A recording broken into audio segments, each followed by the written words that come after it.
Issues, innovations, and ideas shaping our lives. The speaker series theme, quite logically, brings us to Jack Segal, retired Foreign Service diplomat, speaking about foreign policy challenges in 2018 and beyond. There seem to be a few. First, what are my impressions of the Foreign Service? I've had a closer look than most, and I've seen them with great admiration. During the years I spent as a U.S. Army military government officer, I felt privileged to attend and was greatly impressed by the classes and the people I met at the U.S. Foreign Service Institute in Arlington, Virginia. How important is diplomacy? General James Mattis, now Defense Secretary, testifying before the Senate Armed Forces Committee, he said, if you don't fund the State Department fully, then I need to buy more ammunition. Ultimately, I think it's a cost-benefit ratio thing. The more we put into the State Department's diplomacy, hopefully, the less we have to put into the military budget, especially as we deal from the outcome of an apparent American withdrawal from the international scene.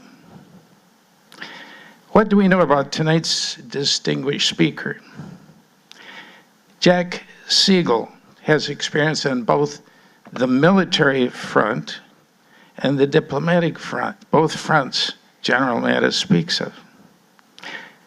Jack has a clear preference for diplomatic solutions. In the military, Jack was commissioned through Infantry OCS. He served 2 terms in Vietnam. He also served with the Army Security Agency in Germany. He received the Bronze Star, 2 Meritorious Service Medals, 2 Army Commendation Medals, 4 State Department Superior Honor Awards, the NATO Distinguished Service Medal, and numerous foreign awards. What is Jack's diplomatic service background? In the diplomatic service, Jack made 40 trips to Afghanistan, 40 week-long trips, as chief political advisor to NATO's operational commander. As senior foreign service officer at the White House, he was NSC director for non-proliferation and export controls, and NSC director for Russia, Ukraine, and Eurasia. Jack opened the first Western Consulate General in Central Russia, where he opened the region to U.S. investment.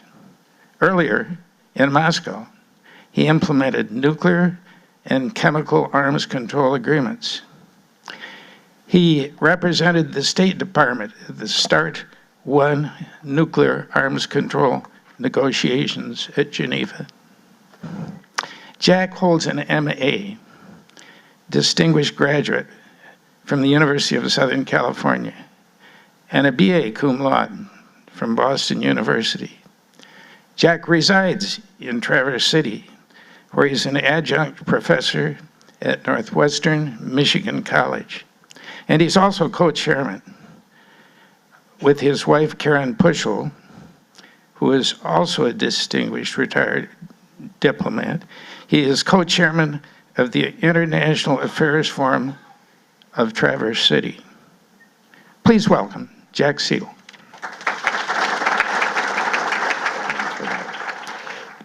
I would like to now talk about President Donald Trump.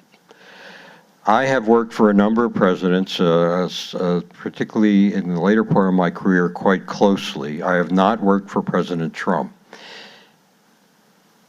He has a foreign policy team which is now sort of stabilized, I would say, or begun to be stabilized.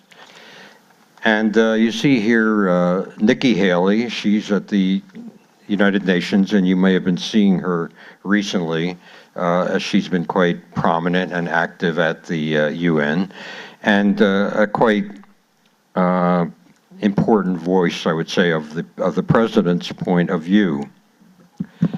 Secretary of State Mike Pompeo, the word on him was he came from the CIA, and he did not need training wheels when he started. He had been a senior executive in government. He had run a large organization, and so he replaced Secretary Tillerson, who he needed more than training wheels to get that job done, and he didn't really get a good job done. So it was a great relief for the people at State that we had someone who appreciated that he had to work in a team, and he had to work together with the people he was with. John Bolton has also a long history in government. He is no friend of arms control, although at one point he was the Undersecretary of State for Arms Control, which I think he thought the job description meant he was supposed to get rid of as many arms control agreements as he could in the time he was in charge. And Gina Haspel had a difficult appointment process because she was very instrumental in the whole discussion about enhanced interrogation, which is something that a term we created when we didn't feel comfortable talking about torture. We have 3 generals who have still survived. 2 are gone, but General Mattis, General Kelly, and General Dunford are the military side of this political military equation that Bob described. And they are certainly a stabilizing factor. But we should also be cautious that military people are trained to follow orders. So they're not going to debate whether the order they receive is a good order or a wise decision. They may debate whether it's a legal order, that's something else. But as far as making policy decisions, that's not the training that they have. Now, as Secretary of Defense, Mr. Mattis is in a different kind of role, and he's no longer being the general, he's being the secretary, and he is a policy advisor. John Kelly is running the ship at the White House, trying to run the ship, you might say. A lot of people are gone, and some of them were very important policy people, and this amount of turnover is quite unusual. It's quite more than is normal. In the middle column, you see Steve Bannon and Sebastian Gorka. These were early players who have disappeared, at least in terms of their influence inside the White House. How much influence they may still have over the president is not clear. At the end of the middle column, Rob Porter, it was the staff secretary. Some of you may have watched the hearing today of our future Supreme Court nominee, and he had that job under President Bush. He was staff secretary of the White House. It sounds like a kind of nothing job. It's one of the most important jobs in Washington. It's the person who decides what paper gets on the president's desk and how long it stays there and what happens to it after it leaves the president's desk. It's a very important job. Now, I want to talk about the challenges that the administration was facing and then why they had so much trouble, particularly initially. Well, we had this sort of intellectual idea that came from Sebastian Gorka and Steve Bannon that we were going to deconstruct the administrative state internally, and we were going to disconnect ourselves from the multilateral world that had been the norm up until then. We have had 70 years of peace, relatively speaking, particularly between Europe and the United States. There had been peace in Europe for the most part. I'm not saying 100%. Because of institutions that were created after World War II. And those institutions have now begun to be challenged, and it happened right at the beginning of the administration. So that multilateral trade pacts were challenged, and the first act the first thing the president signed as president was to get us out of the TPP, the Trans-Pacific Partnership. Actually, both candidates had said they would do that. It's a multilateral trade agreement. It was designed to bring together all the countries except China. So the Trans-Pacific included a couple countries in South America even, and we would work together in a multilateral way on trade and exclude China. We went after that, and I'll come back to that in a minute.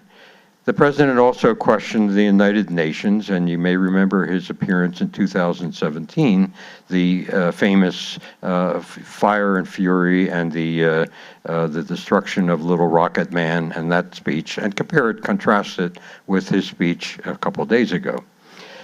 He has challenged the validity of Nato, and these were important institutions that had been created, and Southeast Asia Treaty Organization is another one. We have challenged our participation in arms control agreements, in global confidence building activities put together by the Organization on Security and Cooperation in Europe, and we have redefined who are our friends. If you look and listen to what the president says, it would seem that we really don't like Germany, and we are really friendly nowadays with North Korea. So this is a new development, I would say, that came with the president. And kind of on the side of that, was something I won't talk about, is the attacks on American institutions, our own intelligence agencies, our own Department of Justice, and the media. The media has been turned into the fake news media. These institutions play an important role in our society, and if they are discredited to a substantial proportion of our people, then they are weakened by that process. So we are going to be paying a price for that. Now, before the president was president, he called for a complete shutdown of Muslims entering the United States. And this is, I categorize this as a lesson in policy process. Process is not an interesting subject for most people, but process in the White House is extremely important. So the president took this position at first, and then he explained after the fifth iteration of this proposal that it was not a Muslim ban after all, and he added one country that wasn't Muslim to the list. What I saw when I saw that going on was that there's a misunderstanding on the part of the president and his immediate circle of how policy needs to be made and how policy actually works. That's not a sexy subject, but I'll just give you one graphic. At the top, I worked at the National Security Council in 2 different jobs. At the National Security Council is where the decisions get made. So let's say the president would, after a couple months in office, he would shout out of his office, "Where's Jared?" And Jared would come running in, Jared Kushner, his son-in-law, and say, "Jared, where are you on this Middle East thing? Why aren't we solving that yet?" And Jared would come out of the office and look around, and there was nobody there because he didn't have a staff. So there was no process attached to the president's impulses, to his tweets, to his ideas, of which he has many. And so what actually does happen at the NSC is somebody shouts out, and I'll give you a real-world example. When I was there, President Clinton was watching TV one night, and he sees a picture of women and children trudging through the snow over the mountains into Albania to escape ethnic cleansing. And what kind of thing does the president do with that? At the following morning, at the National Security Council meeting, he had told the National Security Advisor, "I want those pictures off my television." In other words, they're damaging that he doesn't look like he's doing anything about it. So what that triggers is a process. So the process is the National Security Advisor has the Principals Committee and the Deputies Committee. And down below, there are interagency policy committees. Now, I'm one of the munchkins in the staff here. And so my boss gets the order to do something about those people trudging through the snow. And he calls me in, he says, call a meeting. That's what the government does, they call meetings. So I organize a meeting of the deputies committee. And the first step is you decide who's invited. And as the munchkin in charge, I get complaints. I get, why does my boss have to be at that meeting? And why isn't my boss invited to that meeting? Okay, we resolve that in the first hour. And then I put out the agenda.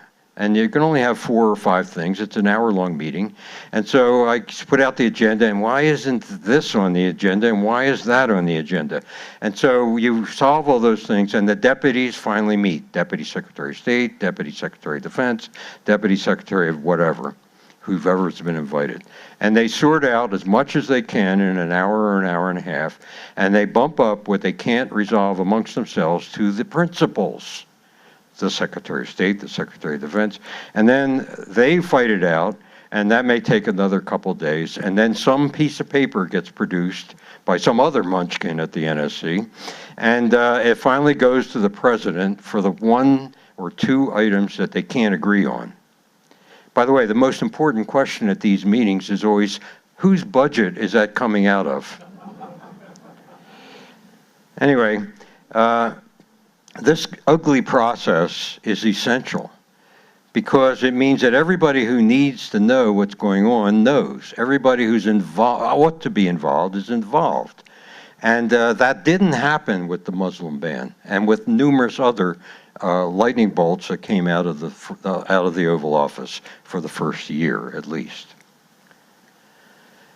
Now, we appointed a former general, General Kelly, to come in there and sort of herd the cats into some sort of organization. And he had quickly began to do that and has tried to do that. Our president has a tendency to lean on people who are not in this cycle of process.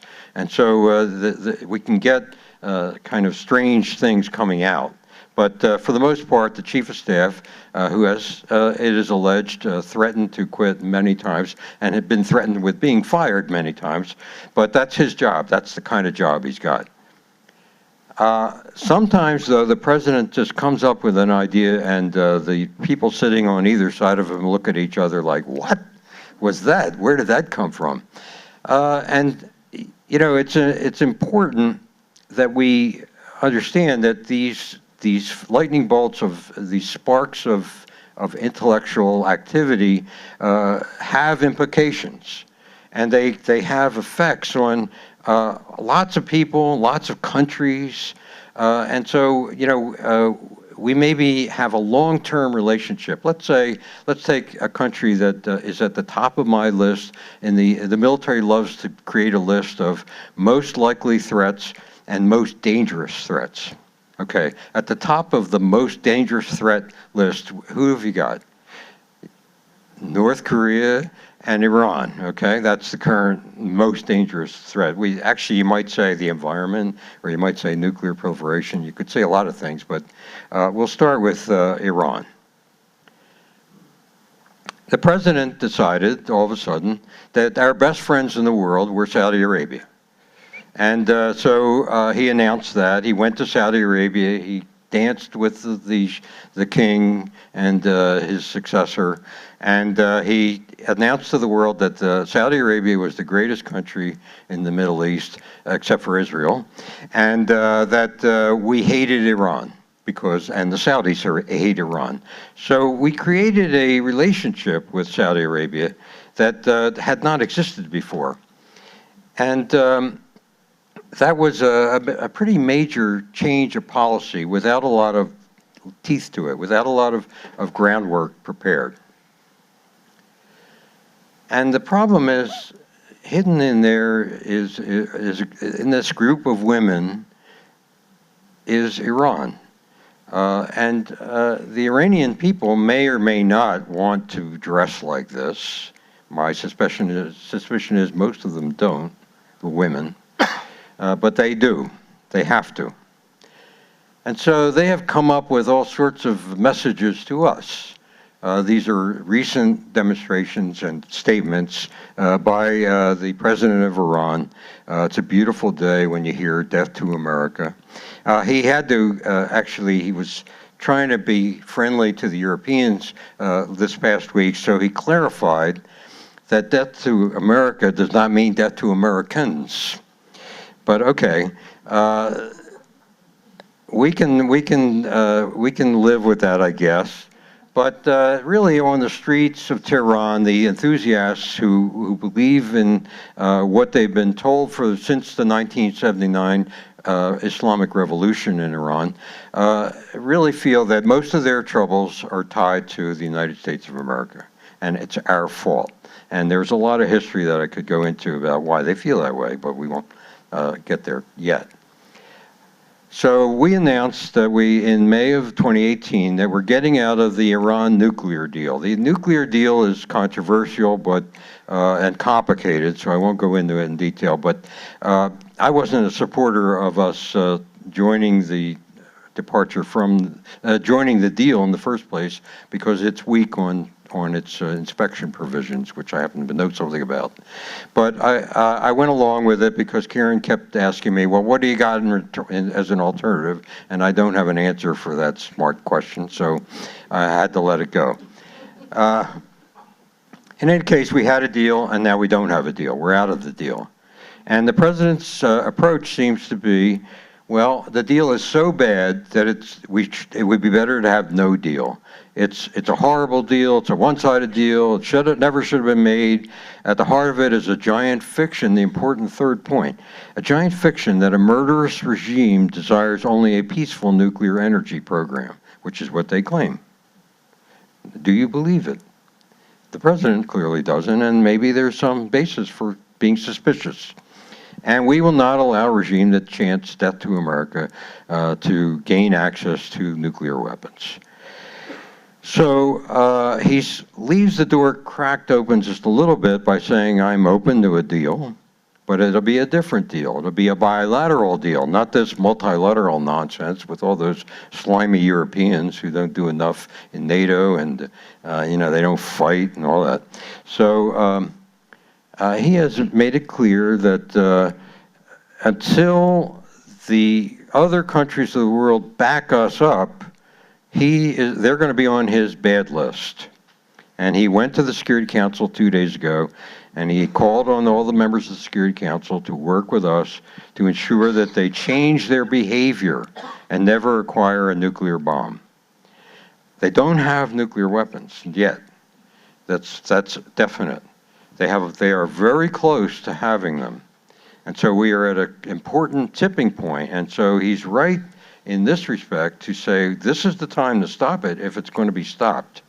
Because if they are allowed to continue working on it, they will get there very quickly. Now, supporting him secretly, by the way, are the Saudis, his Saudi friends with the swords. Because the Saudis agree with us that Iran is a horrible danger, and they also happen to be Shiites, and the Saudis are Sunnis, and so the Shiites are heretics, and therefore they need to be eliminated for religious reasons. But particularly, the Saudis are suspicious of the intentions of the Iranians, and they have some reason to be. Somebody else who's suspicious is the Israelis. Now, they tried to come up with a detailed explanation of why the deal was bad, but they just boiled it down to this slide. Indeed, what the Israelis did, they're so clever and funny, is they decided to go into Tehran and they raided where the Iranians were keeping all the records for their nuclear program. They went in there at the close of business. They broke into all the files. They stole all the files, flew them out in a helicopter, and displayed them. And part of this briefing, you can go online and watch it. They have like 100 huge volumes of proof that the Iranians have been tricking everybody for decades, and that the Iranians have secretly been working on bombs, not just nuclear energy. And they have files and files of CD-ROMs as evidence. The Iranians don't have much to explain that with, so they haven't tried. What we have done is, because of one of the provisions of the deal of last year that was entered into with the Europeans, the Chinese, the Russians, and us, and Iran, were what were called snapback sanctions. If you broke the deal, the sanctions would come back into place. And that is what is going on right now. But our businessman president realized that the Europeans were at our mercy here. Because let's take this Airbus that was sold to Iran Air. They actually bought 150 of them, but they have only gotten one. Because the United States said, if you transfer those Airbuses to Iran, they contain some American content, and you will be in violation of U.S. sanctions. That's not UN sanctions, that's U.S. sanctions. And if you are in violation of U.S. sanctions, we will put sanctions on you too. And you won't be able to sell Airbuses anywhere. So guess what? The Airbus deal is completely halted. The Boeing deal, of course, is also completely halted. And the four sectors you see represented here are in state of crisis now in Iran. Their airlines are collapsing because they don't have any airplanes that work. Their airplanes are from the Shah's era. The Iranian oil industry is in a state of near collapse, and the Iranian automobile industry had big deals cooked up with Peugeot to begin to rebuild all of their auto factories. That's off. And this little thing that says SWIFT, it's the international system for transferring money from one company to another. They're not allowed to use it. So they have to go through third parties, which means they have to pay a major discount. And so they are in a world of hurt. And the Iranian currency has dropped 40% in the last 3 months. Now, they threaten to resume producing nuclear material, but so far they have not done it because they don't want the Europeans to have an excuse to get on the president's side on this issue. Now, the major side to this that's not part of the nuclear deal, but which the president points to regularly, is that Iran has been extending its influence to Iraq, where now 40% of the country is Shiite, and the Iranians are Shiites. And so a major part of Iraq is under Iranian influence, and Iranian officers are training Iraqi soldiers and Iraqi officers. This is also true in Syria, and Iran is also leaning on its ally in Lebanon and in Yemen. This is a battleground between Saudi Arabia and Iran. The proxy war is going on in Yemen. We supply intelligence and refueling to Saudi planes that drop bombs in Yemen. The United States provides that. So we are mixed up in this mess, and the idea is that we have to somehow reduce the size of the Iranian influence in these other countries. So this is this next part of the agenda, Iran's mischief-making, if you will, in the rest of the Middle East. Now, an event that's going on as we speak is in a province of Syria. This is Syria, and this is a province called Idlib. And this is the Turkish border. This past week, Turkey and Russia agreed that they would create a zone for civilians, and the civilians would move to that zone, and basically no men would be moving into that zone because they would be assumed to be fighters. And then the Russian Air Force and the Turkish Air Force would bomb the hell out of the remaining areas and kill these remaining holdouts this is the end of ISIS. This is the end of the ISIS campaign that's playing out right now. Of course, we have a complicated role here because we support the Kurds, and they're up here, and we have trainers and soldiers embedded with the Kurds. And so we're trying to avoid not having Russians or Syrians bomb our troops. And so far, we've been okay, but under the president, we have moved 10,000 more troops into Syria. So this scenario is designed to have these camps be where the women and children will go.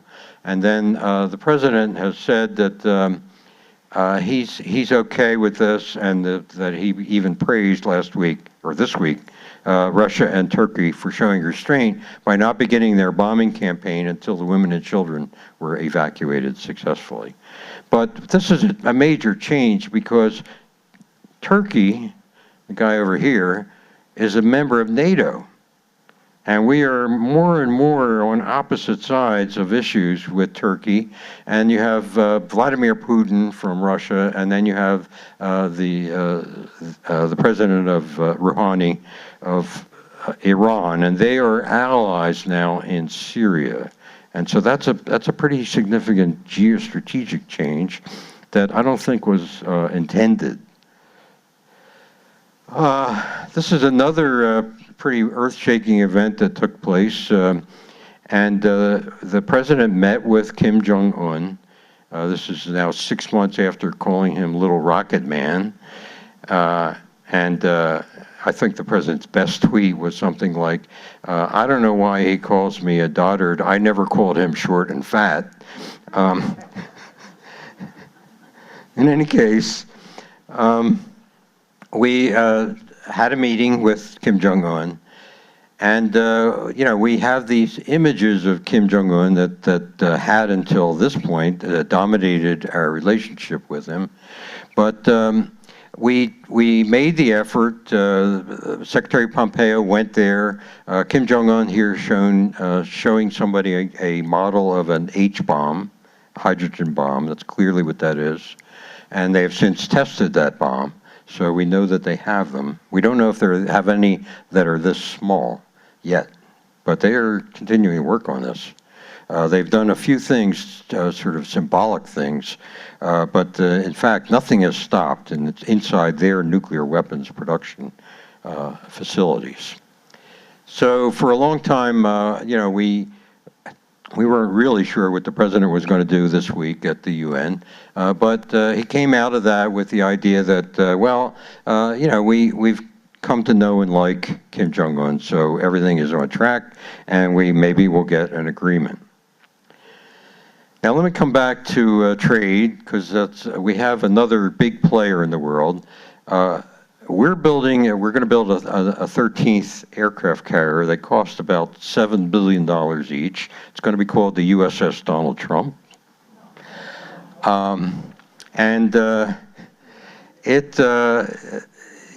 No other country has more than one. We have 13, or will have 13 when we build this new one, at multi-billion-dollar investment.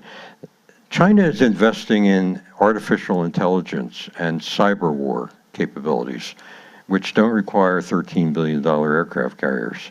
And they're very convenient weapon systems because when you use them as weapons, you can't really tell who took the shot at you. It's coming from the internet. Do you know where the bug came from that got into your computer? No. So this is a very interesting and I think clever strategy, but they have a lot of strategies. We got out of TPP, as I mentioned, and so all the countries that are in TPP, or were going to be in TPP, have to make bilateral deals with China, because we took apart the structure they'd been negotiating over for 5 years. So they were all making bilateral deals with China, which is making China very happy. They even have created an organization to work on that together, and they are now creating a sort of trans-Pacific trade organization that excludes the United States, which was the idea behind TPP. President for Life Xi Jinping has reached out to the entire world. He has been everywhere, shaking hands with world leaders. We are the good guys. We are the calm people. We are on your side on everything. He even got the most important person in the world to shake hands with him, Mark Zuckerberg. What they're building is something awkwardly named the One Belt, One Road initiative. They're building railroads and highways all over the world to make it easier for Chinese goods to get to market. So so you have, let's take one example in Kenya. They just they didn't invest, they put $5 billion up to build a rail line through Kenya from Mombasa to Nairobi. Now, I said they didn't put up the money. They put up the money, but it's a loan to Kenya. They're putting chits out to all these countries to saying, we will build high-speed rail and beautiful highways, but you're going to have to pay for them. Now, you might pay for them in commodities, or you might pay for them in trade, but you're going to pay for them. This isn't foreign aid. But this project is well underway. It's billions of dollars in every country it touches. And it is their view of how they're going to gain influence in the world in the future. Now, we have a political and military problem. There's a dashed line here, the red dashed line. It's called the cow's tongue. And it is the claim of China over the South China Sea. And you see other countries have claims. Brunei has a claim, and Malaysia has a claim, Vietnam has a claim, Philippines. They all have claims, competing claims. And normally you would go to an international organization and solve these claims. They went to the international organization and came out against China, so China's choosing to ignore these claims. In addition, the Chinese military has claimed the authority to run the airspace over the South China Sea. And they have even deployed their one aircraft carrier into the South China Sea. It was actually purchased used from Ukraine. It's not a terribly awesome piece of power, anyway. And they've started to build up these little islands. Now, these look impressive, except think about it for a minute, or you can read what one of our admirals said about it. He said, we have a lot of experience in destroying islands in the South Pacific. So, or another one said, it's a hell of a lot easier to hit an airstrip on an island than it is to hit an aircraft carrier. Anyway, so we're not really super impressed, and we've been running our Navy through this area. Now, when you talk about China, you have to talk about trade a little bit, and I'm not an expert on that. In 2017, the export-import imbalance between the United States and China was $375 billion. We imported from China $375 billion more than we exported to China. Now, that is not the way international trade actually works. International trade is much more complicated than that, and you don't look at one country and try to figure out what the trade balance is, because it can be multiple countries that are involved. For instance, let's take if you have an iPhone, when it's exported from the United States in semi-assembled form, it goes to China, and that counts as a U.S. export to China. When they fiddle with it for a while and they put more value on it, the new version of that iPhone comes back to the United States, and that is a Chinese export to the United States.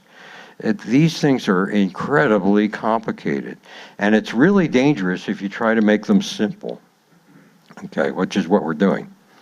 But it can have very dramatic effects. So in this part of the world, soybean exports are down in the last 2 months 16% because of tariffs that have been put on soybeans by China. These are retaliatory tariffs, and they are part of a process that's underway. We started with $50 billion worth of tariffs. We've now come out with the latest list, 194 pages of things that are on the list of forbidden, tariff, subject to tariff exports or imports from China. So now we have a reason for this, the theft of American intellectual property, the demand by Chinese companies that if you deal with them, you have to share your technological secrets.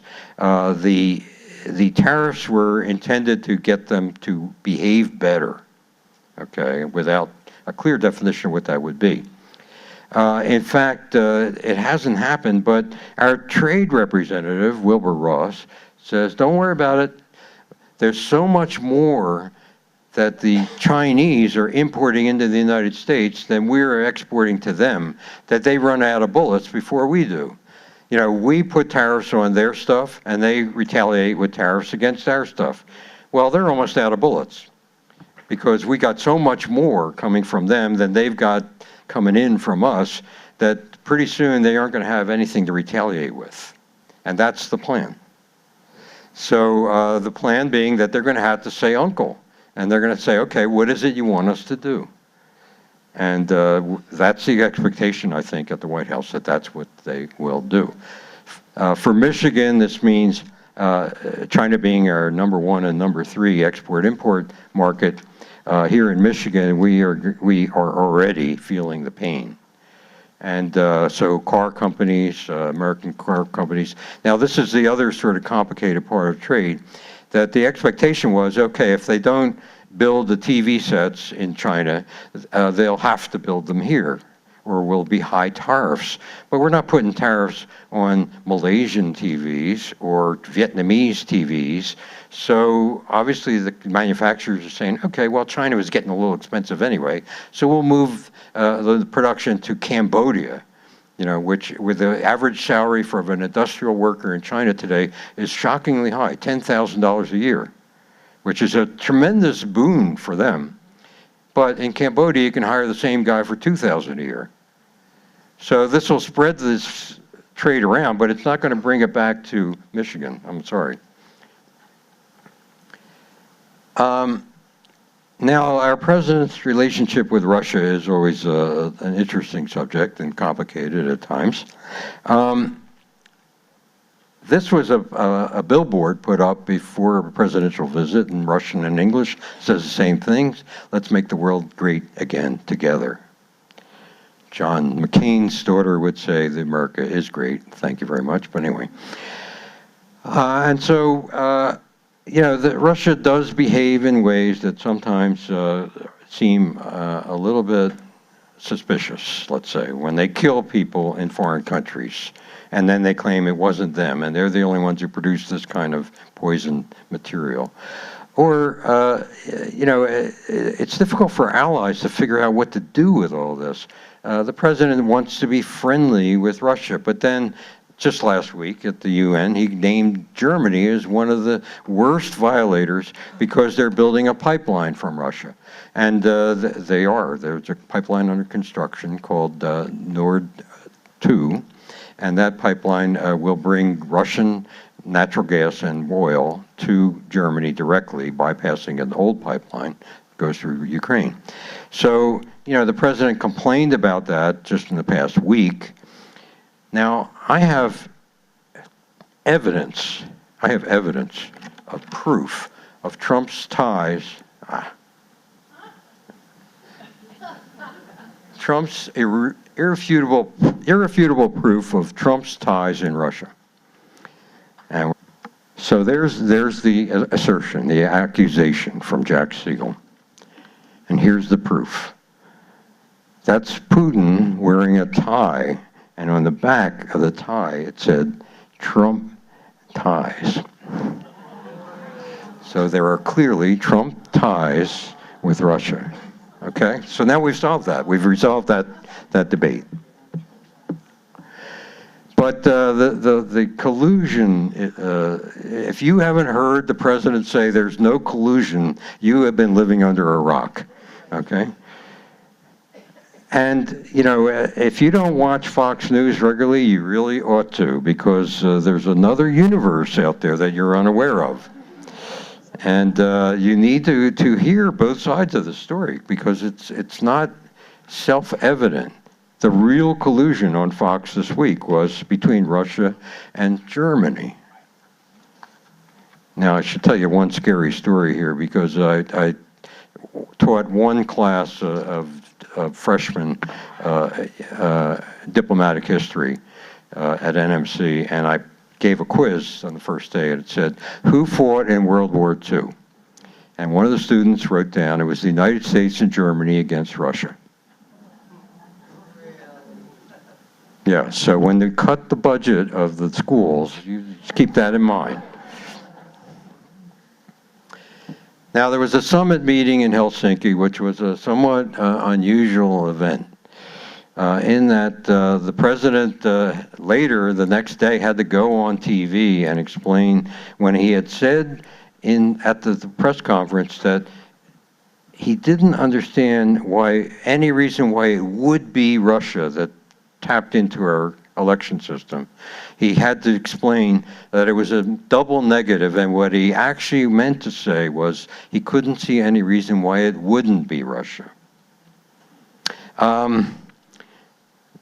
You know, okay, people misspeak, but we had a lot of issues on the table: war in Syria, Ukraine, North Korea, sanctions, interference in our elections. Now the latest charge, by the way, today from the White House is that China is interfering in the 2018 elections.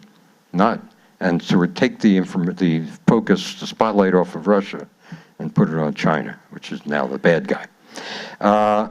Now, remember what I said about process? Well, this was a summit meeting, and I've been involved in a number of summit meetings, and there's always a report, there's a result. And you put out one of those memos from the White House to the deputies and to the principals of this is what the president agreed to, this is what we had to do, and so come back to us with a plan, you know. None of that happened. In fact, there were no diplomats in the room from the United States. There was just an interpreter. And the interpreter's notes, which are shorthand notes and are not real notes. You usually have a note taker, someone who actually gets the words down. But a note taker, an interpreter, is simply writing in shorthand what the next sentence is and listening with both half their brain. So anyway, they were the only American in the room beside the president. So there is no history of this event, at least on our side. Now, whether Mr. Putin, a former KGB agent, would have been wearing a wire, I can't rule that out. But anyway, Dan Coates, who, you know, our top national security, national intelligence director, said, I don't know what happened at that meeting when he was asked by reporters. And that was several days later. And there is no record of that meeting or there's no record of the Kim meeting either with North Korea. So these are let's say, unprecedented approaches to how to do business. Now, NATO is another interesting subject, and I just want to make you calm your fears about this. The United States, you don't have dues at NATO. You have this whole business about 2% of your GDP. It's not money you put into the NATO kitty and then they take it out. It's what you spend on your own defense. The United States spends far more than that, about 3.5% of our GDP. Of course, not all of it is dedicated to NATO. We are a world power. So we have ships, we have fleets of aircraft carriers that don't have anything to do with NATO. So if you looked at it that way, you would see that we are probably average in terms of how much we are putting in defense of NATO countries. But let's put that aside and say the president is right that the other countries of NATO are not contributing enough to their own defense. That's a valid argument to make, and he's made it, and they've begun to get it. Now, what you have to do, though, is put this defense spending into some context. The big ball is us. Let's sort of clarify it even further, because you've been told that China and Russia's defense budgets are increasing. That's true. They've increased almost 20% in the last 5 years. Now, The better way to look at it, though, is if you add NATO and our other friends to this chart, we and our friends are spending $922 billion a year on defense. I had to actually amend that because in the last defense budget that was just passed today or yesterday, there's an extra $110 billion on the American side. So we're over $1 trillion a year, $1 trillion a year for defense.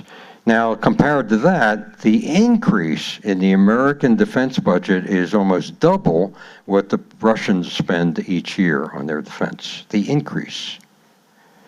That if you hear scare stories about how weak we were, you really need to dig into it because it just ain't so. Now, we did succeed in one military political, but primarily military campaign. That was to get rid of the Islamic State. And ISIS was on the rampage and then was defeated. And pretty much the only thing left of ISIS are these little red dots that you see, and they are soon to be eliminated. So ISIS will be gone as a territorial entity and will only exist as an idea. And it's the ideas that might come back to bite us. Finally, I spent a lot of time in Afghanistan, and as of July of this year, about half of Afghanistan is under enemy control. And that's after 17 years of fighting. It is time to hold a peace conference with the Taliban. They aren't going to go away. And they will not stop fighting until we leave. So we should demand that of our leaders. It was a tough job to take over. I think the president is learning. I think he's showing more skill at using his government. But I still think that as far as our allies go, he remains an unpredictable, unreliable actor who, and for them, that means they have to depend on each other more than rely on us. And that is an unfortunate outcome. Thank you very much.